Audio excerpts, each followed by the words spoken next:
तो आज हम लोग एनटीएससी के बारे में जानेंगे कि एनटीएससी क्या होता है, कौन बॉडी कंडक्ट कराती है और कौन से बच्चे हैं जो इसके लिए एलिजिबल हैं और इसमें अपीयर हो सकते हैं।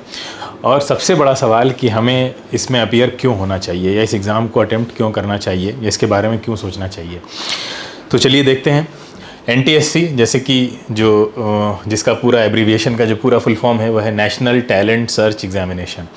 जैसे कि आप इसके फुल फॉर्म से ही जान गए कि नेशनल टैलेंट सर्च एग्ज़ामिनेशन, यानी ये जो एग्ज़ाम है वो पूरे भारत में बेहतरीन टैलेंट्स को जो है वो सर्च करने के लिए कंडक्ट कराया जाता है और इसको भारत सरकार कंडक्ट कराती है। भारत सरकार में भी जो आपका सीबीएसई और एनसीईआरटी का जो पूरा बोर्ड है वो इसको कंडक्ट कराता है। अब हम लोग देखते हैं कि इसका पैटर्न क्या है, किस तरह से कितने स्टेजेस में एग्ज़ाम होता है और उस एग्ज़ाम में पैटर्न क्या रहता है। जैसे कि इसमें मेनली 2 स्टेज रहते हैं इस एग्ज़ाम में। अब जो पहला स्टेज है वो आपका करीब नवंबर से दिसंबर के बीच में कंडक्ट कराया जाता है। नॉर्मली तो नवंबर में हो जाता है, लेकिन पिछली बार कोरोना की वजह से उसको मिड दिसंबर में कराया गया था, जो यूपी वाला एग्ज़ाम हुआ था। फिर उसके बाद स्टेज 2 होता है जो मई में होता है। तो ये 2 स्टेज होते हैं। अब इसमें होता ये है कि जो पहला स्टेज है वो स्टेट लेवल का होता है, यानी वो पहले स्टेट लेवल के बच्चों को सेलेक्ट करते हैं। यानी यूपी के बच्चे हैं जैसे कि, तो यूपी के बच्चों का एग्ज़ाम यूपी के बच्चों के साथ ही होगा, यानी उनका कंपटीशन यूपी के बच्चों के साथ होगा। इसमें जो सिलेबस होता है, यानी जो पहला स्टेज 1 का जो एग्ज़ाम है उसमें जो स्टेट वाइज जो एग्ज़ाम हो रहा है उसमें जो सिलेबस है वो सिलेबस भी उसमें स्टेट बोर्ड का काफ़ी कुछ इंक्लूडेड रहता है। वैसे तो एनसीईआरटी पैटर्न का एग्ज़ामिनेशन होता है पूरा, लेकिन जो पहला स्टेज है वो स्टेट में हो रहा है, आपका कंपटीशन स्टेट के बच्चों के साथ है, तो उसमें स्टेट बोर्ड की बुक्स के कुछ जो चैप्टर्स हैं, कुछ जो सिलेबस है वो भी इंक्लूड किया जाता है। दूसरा जो एग्ज़ाम होता है, जब आप पहला एक स्टेज क्लियर कर लेते हैं, पहला स्टेज आप निकाल लेते हैं, उसके बाद फिर आपको दूसरे एग्ज़ाम में अपीयर होने का मौका मिलता है। और जब आप स्टेज 2 भी क्लियर कर लेते हैं, स्टेज 2 आपका नेशनल लेवल पे होता है, यानी हर एक स्टेज से जितने बच्चे सेलेक्ट होकर आते हैं। पहले तो स्टेज 1 में करीब 4000 बच्चे ही सेलेक्ट हो पाते थे, यानी सिर्फ 4000 वैकेंसी ही थी। अब वैकेंसी को बढ़ाकर 8000 कर दिया गया, यानी अब स्टेट से 8000 बच्चे सेलेक्ट हो सकते हैं और वो सारे बच्चे आएंगे और वो स्टेज 2 में आकर कम्पीट करेंगे नेशनल लेवल पे। तो नेशनल लेवल पे सारे बच्चे एक साथ कम्पीट करेंगे और उसमें सिर्फ और सिर्फ एनसीईआरटी बेस्ड सिलेबस होता है। फिर स्टेज 2 से उसमें 1000 बच्चे सेलेक्ट होते हैं जो कि एनटीएससी स्कॉलर कहलाते हैं। तो ये पूरा पैटर्न रहता है एग्जामिनेशन का। अब हम लोग 1 बाय 1 देखते हैं कि क्या इस स्टेज 1 कैसा होता है, स्टेज 2 कैसा होता है। स्टेज 1 जैसे कि हमने आपको बताया कि ये स्टेट बोर्ड कंडक्ट कराते हैं, ठीक है। हर एक रिस्पेक्टिव स्टेट बोर्ड, आप जिस भी स्टेट में रहते हैं उस स्टेट का स्टेट बोर्ड कंडक्ट कराएगा, वही रिस्पॉन्सिबल है, वही उसके लिए पेपर बनाएगा, ठीक है। उसके बाद इसका बेनिफिट क्या है? बेनिफिट ये है कि अगर आप एक एनटीएससी स्कॉलर बन जाते हैं, यानी आपने स्टेज 1 क्लियर कर लिया, स्टेज 2 क्लियर कर लिया, तो एक इसका मॉनेटरी बेनिफिट है जो आपको मिलता है। क्या है वो? स्कॉलरशिप है जो आपको हर महीने 1250 रुपीज़ की स्कॉलरशिप मिलती है, 1250 रुपीज़ की स्कॉलरशिप मिलती है। अब आप में से बहुत से लोगों को देखकर लग रहा होगा कि ये तो कोई बहुत बड़ा अमाउंट नहीं है, मतलब इससे ज़्यादा तो हो सकता है आप में से कई लोगों की पॉकेट मनी होगी। तो पैसे के टर्म में, अगर मॉनेटरी टर्म में देखें तो हाँ, यस, ये कोई बहुत बड़ा एग्ज़ाम नहीं है। लेकिन अगर हम आपसे कहें कि ये एनटीएससी का ये बेनिफिट है, तो ये एनटीएससी का बेनिफिट तो है, लेकिन ये सबसे छोटा बेनिफिट है। एनटीएससी का सबसे बड़ा बेनिफिट ये है कि इसके साथ जो प्राइड, जो प्रेस्टीज, जो ऑनर जुड़ा हुआ है वो और किसी एग्ज़ाम के साथ नहीं जुड़ा हुआ है। वो इसका जो मॉनेटरी बेनिफिट है वो उसको बहुत कहीं ना कहीं अंडरमाइन कर देता है कि आप इसके लिए नहीं जाते हैं इसकी तरफ, आप जाते हैं इसके साथ जो प्राइड, जो प्रेस्टीज जुड़ी हुई है उसके लिए इसके पास जाते हैं। यानी अगर आप, जैसे अभी आप यूपी में रहते हैं, सपोज करते हैं यूपी में भी आप लखनऊ में रहते हैं। अब लखनऊ के किसी स्कूल में आप पढ़ते हैं, उस स्कूल में आपने बहुत अच्छा किया, आपने क्लास में टॉप कर दिया, फिर आपने स्कूल में टॉप कर दिया, ठीक है, लेकिन फिर भी आप क्या कहलाएंगे? स्कूल टॉपर ही कहलाएंगे, आप लखनऊ टॉपर भी नहीं कहलाएंगे। तो लखनऊ टॉपर होने के लिए आपको लखनऊ के अंदर जितने भी स्कूल्स हैं सब में कोई कंपटीशन ऐसा हो जिसको आप टॉप करें, तब आप लखनऊ टॉपर कहलाएंगे। अब आप लखनऊ टॉपर भी बन गए तो आपकी यूपी में कोई हैसियत नहीं है, कोई पोजीशन नहीं है, क्योंकि आपने तो सिर्फ लखनऊ में टॉप किया है। यूपी के बाकी जो स्कूल्स हैं वो या बाकी जो कॉलेजेस हैं उनके साथ तो आपका कंपटीशन हुआ ही नहीं। हाँ, अगर उनके साथ भी आप compete करते हैं तो फिर आप स्टेट लेवल के टॉपर कहलाएंगे। अभी भी आप नेशनल लेवल पे कुछ भी अचीव नहीं कर पाए हैं। तो अब जब नेशनल लेवल का कोई एग्ज़ाम होता है और वहाँ पे आप ऊपर आते हैं तो फिर आपको पूरा नेशन, सारे स्टेट्स, सारे शहर, वो सबको आपको रिकॉग्नाइज करना पड़ता है। तो एनटीएससी ऐसा ही एग्ज़ाम है जो पहले आपको स्टेट लेवल पे कॉम्पीट करवाएगा।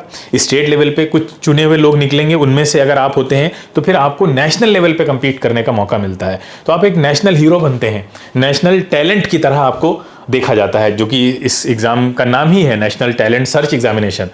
तो वो नेशनल टैलेंट को ढूंढा जा रहा होता है और उन सारे नेशनल टैलेंट्स का खर्चा भारत सरकार उठाती है, और जिसको सिंबॉलिकली वो 1250 रुपीज़ पर मंथ दे रही है। ये एक सिंबॉलिकल अमाउंट है कि हम अब इस बच्चे का खर्चा आज से हम उठाएंगे, यानी ये बच्चा नेशनल टैलेंट है, यानी ये भारत का टैलेंट है और इसको अब हम आगे की पढ़ाई इसकी सारी हम करेंगे।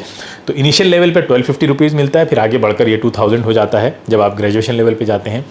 तो इसके साथ जो प्रेस्टीज जुड़ी हुई है वो बहुत ज़्यादा इंपॉर्टेंट है कि अगर आप आगे किसी एग्ज़ाम में सेलेक्ट होते हैं, ठीक है, आगे आप कहीं पे भी जाते हैं, तो लगभग हर एक कॉलेज में कुछ ना कुछ आपको इसमें रिलैक्सेशन मिल जाता है बीइंग अ एनटीएससी स्कॉलर। अगर आप एनटीएससी स्कॉलर हैं या आप आगे जाते हैं तो जॉब में जब कभी भी आगे आप जाएंगे, किसी भी प्राइवेट सेक्टर कंपनी में जाएंगे या किसी और फर्म में आप जॉब करना चाहते हैं, हर जगह एनटीएससी स्कॉलर को एक अलग नज़र से ही देखा जाता है।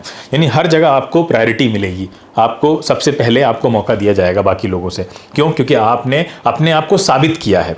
एनटीएससी स्कॉलर बनने के बाद सबसे बड़ी चीज़ ये है कि आपने अपने आप को नेशनल लेवल पे साबित करके दिखाया है। भारत सरकार के द्वारा कराए जा रहे एग्जामिनेशन में आप उन 1000 लड़कों में आए हैं पूरे इंडिया में, जो लाखों लोग इसमें बैठते हैं। तो इसके साथ जो प्रेस्टीज, जो ऑनर जुड़ा हुआ है, वो मजबूर करता है कि आप इस एग्ज़ाम में बैठें, और इसको क्रैक करने के बाद आपके अंदर जो कॉन्फिडेंस आता है, वो कॉन्फिडेंस फिर आपको आगे केवीपीवाई है, फिर आपका जेई है, नीट है, इन सब एग्जामिनेशन को क्रैक करने के लिए और ज़्यादा आसान बना देता है। आप कहीं ना कहीं कि आपके अंदर एक कॉन्फिडेंस आ जाता है कि नहीं, मैं इस तरह के एग्ज़ाम को, नेशनल लेवल के एग्ज़ाम में बैठ चुका हूँ, उसमें मेरी अच्छी रैंक आई है, तो मैं बाकी एग्ज़ाम्स को भी क्रैक कर सकता हूँ। और एक तो इस तरह का एक सर्वे भी हुआ था, तो उसमें देखा गया कि जितने जेई और नीट में जो टॉपर्स होते हैं इन एग्ज़ाम से, इवन आईएएस पीसीएस में भी जो टॉप लेवल के जो टॉप रैंकर्स होते हैं, वो कहीं ना कहीं अपने इनिशियल लेवल पे, जब वो 10th में रहे होते हैं, 8th 9th 10th में, उस टाइम पे उनकी हैबिट होती है कि वो इस तरह के कॉम्पिटिटिव एग्जामिनेशन देते आए हुए होते हैं। तो वो क्यों, जो टॉपर होता है वो कोई ओवरनाइट कहीं से नहीं बन जाता है ना, कोई मतलब कल किसी ने तैयारी शुरू की आज वो टॉपर बन गया। इसके पीछे एक लॉन्ग टर्म की मेहनत होती है, एक साइकोलॉजिकली एक उसका एटीट्यूड बन चुका होता है, उसका आईक्यू लेवल वहाँ से डेवलप होना स्टार्ट हो जाता है। तो अगर आप अभी से इसके बारे में सोचना शुरू करते हैं और इसके लिए प्रिपेयर करते हैं, तो ये कहीं ना कहीं आपके लिए फाउंडेशन स्टोन का काम करेगा, आपकी फाउंडेशन बनाने का काम करेगा, जो आपको बहुत आगे तक ले जाएगी। आपके जेई एग्ज़ाम, आपका नीट एग्ज़ाम, इवन आपका आईएएस पीसीएस के लेवल तक आपको सोचने पर मजबूर करेगा, वहाँ तक के लिए आपको कॉन्फिडेंस देगा। तो इस एग्ज़ाम की जो प्रेस्टीज है, इस एग्ज़ाम का जो बेनिफिट है, वो इस जो आपके सामने जो आपको बोर्ड पे लिखा हुआ अमाउंट दिख रहा है उससे कहीं ज़्यादा है, जो भी हमने आपको बताने की कोशिश की। तो अब आगे चलते हैं, हम लोग इस एग्ज़ाम्स को और अंदर डेप्थ में जानते हैं कि भाई चलो ठीक है, समझ में आ गया, 2 स्टेज में एग्ज़ाम होता है, stage 1, stage 2। Stage 1 state level कराता है, स्टेट लेवल का होता है, स्टेट बोर्ड्स कराते हैं। स्टेज 2 नेशनल लेवल का होता है। जब हम स्टेज 1 क्लियर कर लेंगे तब हम स्टेज 2 में जाएंगे।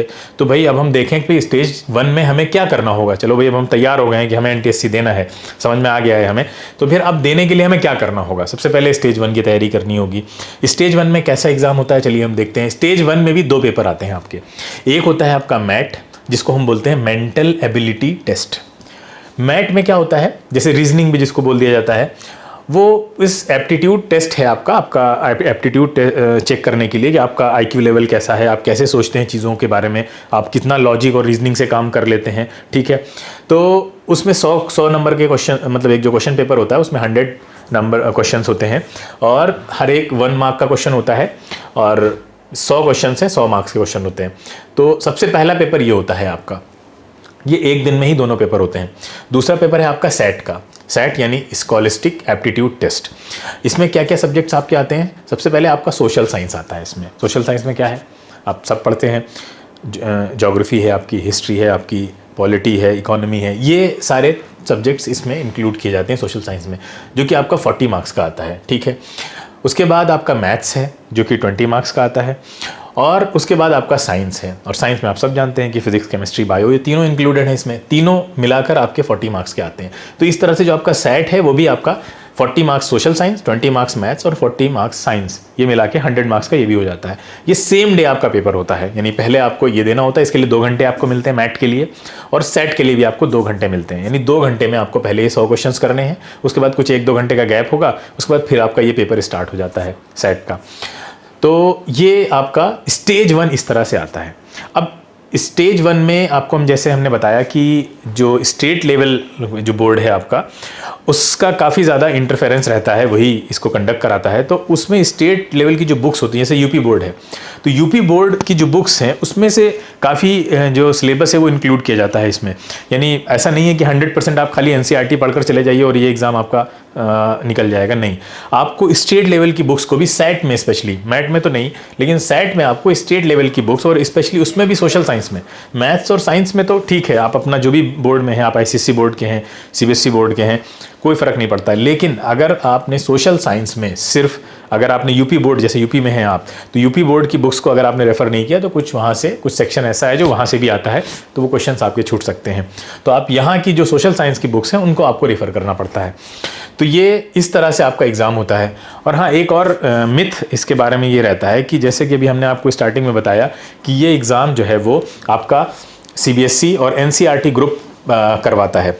तो बहुत से लोग, बच्चों के दिमाग में ये कहीं ना कहीं मिसकंसेप्शन आ जाता है कि ऐसा तो नहीं है कहीं कि इसको सिर्फ सीबीएसई बोर्ड के बच्चे ही एलिजिबल हैं देने के लिए, क्या बाकी लोग इसको नहीं दे सकते हैं? तो ऐसा बिल्कुल भी नहीं है। हर 10th क्लास में पढ़ने वाला बच्चा, हर एक बोर्ड का, कोई चाहे वो यूपी बोर्ड का हो, चाहे वो आईसीएसई बोर्ड का हो, चाहे वो सीबीएसई बोर्ड का हो, किसी भी बोर्ड का हो, वो बच्चा इस एग्ज़ाम को दे सकता है, ठीक है। ऐसा कोई भी जो है वो रूल नहीं है कि खाली सीबीएसई वाले दे सकते हैं, कोई भी बोर्ड का बच्चा इसको दे सकता है, ठीक है। तो अब इसके लिए क्या है, a fix schedule for the exam apart from the school syllabus, ठीक है। तो इसमें अब क्या होता है कि ये जो एग्ज़ाम है, अब जैसे आपको जो ज़्यादातर स्कूल ऐसे होते हैं जो इस एग्ज़ाम को खुद से, मतलब बच्चों को मोटिवेट करते हैं, और वो खुद आपको मोटिवेट करेंगे कि आप इसके लिए फॉर्म फिल करिए, ठीक है। आपके फॉर्म फिल कराए जाएंगे बहुत से स्कूल्स में, ठीक है। तो वो स्कूल के थ्रू ही आप फॉर्म को फिल कर सकते हैं। दूसरा ये कि कुछ, मान लीजिए अगर आपके स्कूल में ऐसा कुछ एक्टिविटी नहीं हो रही है, स्कूल वाले आपके नहीं कराते हैं, तो फिर आप इसका फॉर्म डायरेक्ट खुद भी भर सकते हैं इसकी वेबसाइट पे जाकर, ठीक है। और आप उसके बारे में हम आने वाली वीडियोस में आपको और ज़्यादा इन्फॉर्मेशन देंगे इसके रिगार्डिंग कि आप कैसे, अगर आप मान लीजिए आपका स्कूल नहीं इसमें कोई इंटरेस्ट दिखा रहा है, नहीं भरवाता है वो फॉर्म इस तरह के, तो फिर आप खुद से कैसे वेबसाइट पे जाके और इसमें जो आपके एलओज होते हैं आपके एरिया में, उनसे कैसे कॉन्टैक्ट करके और पूरा प्रोसीजर कर सकते हैं आप खुद, ठीक है। तो इसको अब स्टेज 1 के बारे में हमने देख लिया। उसके बाद जब स्टेज 1 आपका क्लियर हो जाएगा, स्टेज 1 क्लियर होने के बाद आपको स्टेज 2 देना है। स्टेज 2 में भी सेम वही पैटर्न होता है जो भी हमने समझा था स्टेज 1 में कि मैट और सेट, वहाँ पे भी यही दोनों पेपर आएंगे आपके, लेकिन क्या होता है कि लेवल थोड़ा अच्छा हो जाता है, ठीक है, काफ़ी अच्छा हो जाता है। अब आपका सिर्फ जो आपने 10th लेवल में पढ़ा था या जो आपने स्टेज 1 के लिए पढ़ा था, सिर्फ उससे काम आपका नहीं चलने वाला है। अब आपको कुछ अच्छी चीज़ें आनी चाहिए। इवन कुछ टॉपिक्स तो ऐसे हैं जो 11th तक के आ जाते हैं इसमें से, ठीक है, फिज़िक्स में भी। तो इसके लिए क्या होता है, अब आपको गाइडेंस की ज़रूरत होती है। यानी आपने स्टेज 1 तो ऐसा होता है कि आप कभी कभी सेल्फ स्टडी करके भी आप निकाल लेते हैं, लेकिन stage 2 is a different thing. Stage 2 के लिए आपको गाइडेंस चाहिए होती है, और हम इसी के लिए अपना एक बैच हमारा ग्रेविटी क्लासेस में स्टार्ट होने जा रहा है, जिसके लिए जो डेडिकेटेड है एनटीएससी के लिए, जो बच्चे इंटरेस्टेड हैं स्पेशली उनके लिए डेडिकेटेड बैच है।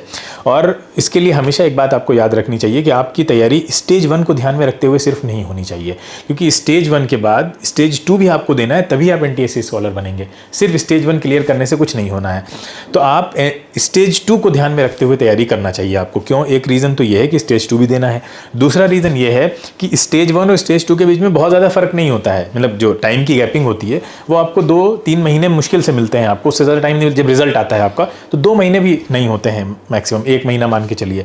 और जैसे कि अभी हमने आपको बताया कि वहाँ का जो लेवल है वो काफ़ी हाई होता है। तो आप अगर स्टेज 1 के बाद स्टेज 2 की तैयारी करना स्टार्ट करेंगे तो आपके पास टाइम नहीं होता है इतना, फिर आप कहीं ना कहीं उसमें लैग कर जाएंगे और फिर अगले साल आपके पास मौका भी नहीं है। ऐसा नहीं है कि आप 11th में पहुँच के इसको दे सकते हैं, आप 10th एक ही बार मौका मिलता है आपको इसको देने के लिए। तो सबसे बेटर अप्रोच ये है कि आप स्टेज 2 से इसकी तैयारी, यानी स्टेज 1 की जब तैयारी कराई जा रही है तो आप स्टेज 2 की तैयारी वहाँ से आपको कराई जाए इस तरह से कि स्टेज 1 तो ऑटोमेटिकली उसमें कवर हो जाएगा। जब आप स्टेज 2 की तैयारी कर रहे होंगे तो स्टेज 1 तो ऑटोमेटिकली उसमें आ ही जाएगा। तो हम इसके लिए एक बैच स्टार्ट कर रहे हैं, अपना NTSC ओरिएंटेड बैच है जो सिर्फ NTSC के लिए इंटरेस्टेड बच्चों पे फोकस करेगा। तो और एक और मिथ होता है कि अगर हम NTSC के लिए जाते हैं तो हमारा बोर्ड तो नहीं सफ़र करेगा इसके साथ साथ। तो एक बात बेटा याद रखिए कि अगर आप NTSC के लिए अच्छी तैयारी कर रहे हैं तो बोर्ड की तैयारी तो आपकी ऑटोमेटिकली हो रही है। हाँ, अगर आप बोर्ड की तैयारी कर रहे हैं तो ज़रूरी नहीं है कि NTSC में भी आप अच्छा कर जाएं। क्यों? क्योंकि यहाँ का थोड़ा सा सेट पैटर्न अलग है, आपके मल्टीपल चॉइस क्वेश्चंस आ रहे हैं। यहाँ पे क्वेश्चंस स्टेज 1 में बहुत ज़्यादा डिफिकल्ट तो नहीं आते हैं, लेकिन जब क्वेश्चन अगर आसान है, बहुत ज़्यादा डिफिकल्ट नहीं है, तो कितने सारे बच्चे देने जा रहे हैं, सबके लिए आसान है। सबके लिए आसान है तो फिर क्या मैटर करेगा? फिर वहाँ पे स्पीड मैटर करती है, यानी आप क्वेश्चन को कितनी जल्दी कर ले रहे हैं, ये चीज़ मैटर करती है। तो स्पीड, और वो भी एक्यूरेसी के साथ, मतलब ऐसा नहीं है आपने आंखें बंद करके, वैसे इसमें माइनस मार्किंग नहीं होती है, तो लोग ऐसे ही इसमें जो है तुक्के लगाना शुरू कर देते हैं, तो उससे आप सिलेक्शन नहीं हो सकता आपका। तो उसके लिए आपको स्पीड और एक्यूरेसी के लिए आपकी प्रैक्टिस बहुत अच्छी होनी चाहिए। आपको क्वेश्चंस को जल्दी करने की तरीके पता होने चाहिए, क्वेश्चन पेपर को अटेम्प्ट करने का पैटर्न क्या होना चाहिए। उसमें भी बच्चे गलती कर देते हैं, कभी कभी उल्टे सीधे सेक्शन को पहले अटेम्प्ट कर लेते हैं। सेट में ये गलती बहुत होती है जब सेट का पेपर आप अटेम्प्ट कर रहे होते हैं। तो ये सारी जो गाइडेंस है कि पेपर को हम जल्दी कैसे करें, किस ऑर्डर में करें कि जल्दी हो जाए हमारा, वो 2 घंटे के टाइम में हम पेपर को अच्छी तरह कर लें, तो स्टेज 1 में ये सारी चीज़ें बहुत मैटर करती हैं। स्टेज 2 में आपका स्पीड भी मैटर करेगी और साथ साथ आपकी एक्यूरेसी भी मैटर करेगी, क्योंकि वहाँ पे पेपर का लेवल बहुत अच्छा हो जाता है। तो इसके लिए आपको एक अच्छी गाइडेंस की ज़रूरत है, जिसके लिए हमने जैसे ग्रेविटी क्लासेस में हम एक बैच स्टार्ट कर रहे हैं, जैसे कि मैंने आपको बताया। तो उसमें NTSC ओरिएंटेड बैच है, उसमें पूरी तरह से NTSC पे फोकस किया जाएगा और स्टेज 2 को ध्यान में रखते हुए पूरी तैयारी आपकी कराई जाएगी स्टेज 1 तक। तो उसमें क्या होगा कि आपकी पूरी तरह से एक होलिस्टिकली आपकी प्रिपरेशन हो जाएगी। तो अगर आप उसके लिए इंटरेस्टेड हैं तो डिस्क्रिप्शन में लिंक दिया हुआ है, उस पर आप जाकर कांटेक्ट कर सकते हैं और आपको उसके बारे में, जो NTSC का बैच स्टार्ट होने वाला है, उसके रिगार्डिंग आपको सारी इन्फॉर्मेशन मिल जाएगी। और आज तो हमने NTSC के बारे में एक ब्रीफ में इंट्रोडक्शन जाना है कि NTSC क्या है, हमें क्यों देना चाहिए, कितने स्टेज में एग्जामिनेशन होता है, ठीक है। अब आने वाले कुछ वीडियोस में हम इस पे भी बात करेंगे कि NTSC का जो अभी एग्ज़ाम हुआ है लेटेस्ट में, जैसे स्टेज 1 का कोई लेटेस्ट का जो एग्ज़ाम हुआ अभी दिसंबर में, उस एग्ज़ाम का लेवल कैसा था, ठीक है, उसमें किस लेवल के क्वेश्चंस आए थे। और हमारी पूरी टीम जो NTSC बैच में आपको पढ़ाएगी, वो उनका हर एक सेक्शन को, जैसे मैथ्स के सर होंगे तो मैथ्स का सेक्शन सॉल्व करके दिखाएंगे आपको कि मैथ्स को कैसे हमें अप्रोच करना चाहिए था। जो SST के सर होंगे वो SST को पूरा सॉल्व करके आपको बताएंगे। इसी तरह से फिजिक्स, केमिस्ट्री, हर एक टॉपिक को हम यहाँ पे सेपरेटली आपके सामने रखेंगे, सॉल्व करके बताएंगे आपको क्या अप्रोच होनी चाहिए आपकी। इसी तरह से स्टेज 2 के बारे में भी हम ऐसे ही डेडिकेटेड एक वीडियो लेकर आएंगे, जहाँ पे स्टेज 2 की स्ट्रेटजी पे डिस्कशन होगा और स्टेज 2 के पेपर, जो भी स्टेज 2 का भी पेपर हुआ है, उस पेपर को भी सॉल्व करके आपके सामने दिखाया जाएगा कि कैसे आपको अप्रोच करना चाहिए अब फ्यूचर में अगर आप अटेम्प्ट करने जा रहे हैं, ठीक है। तो इस तरह के बहुत सारे वीडियोज़ आने वाले हैं। और भी जो कॉम्पिटिटिव एग्जाम्स होते हैं, जैसे आपका PRMO है, RMO है, KVPY के लिए बहुत से बच्चे ट्राई कर रहे होंगे, तो इन सारे एग्जामिनेशन को हम कैसे अपना लॉन्ग टर्म जो हमारा प्लान है, जैसे हमें JEE निकालना है या हमें NEET निकालना है, ठीक है, या हमने ISPCs के बारे में कुछ सोचा हुआ है, तो जिस चीज़ के बारे में जो भी आपका टारगेट है, उसके साथ साथ आप ये सारे जो छोटे छोटे एग्जामिनेशन आपके रास्ते में आ रहे हैं, उनको कैसे आप टैकल करते हुए चलें, ठीक है, कैसे उनके साथ प्रिपरेशन को आप अपना जो आपका गोल है उसको और ज़्यादा स्ट्रॉन्ग बना सकें। इन सब की स्ट्रेटजी को आपके सामने हम बहुत जल्दी लाने वाले हैं आगे आने वाले अपकमिंग वीडियोज़ में, ठीक है। तो उन सारे वीडियोस के लिए आप ग्रेविटी क्लासेस के यूट्यूब चैनल को सब्सक्राइब कर लीजिए और बेल आइकन को भी प्रेस कर दीजिए कि जैसे ही हमारा कोई इस तरह से इसके रिगार्डिंग कोई नया वीडियो आएगा, आपको फ़ौरन उसका नोटिफिकेशन चला जाएगा, ठीक है बेटा। तो आज की वीडियोज़ में बस इतना ही। Thank you.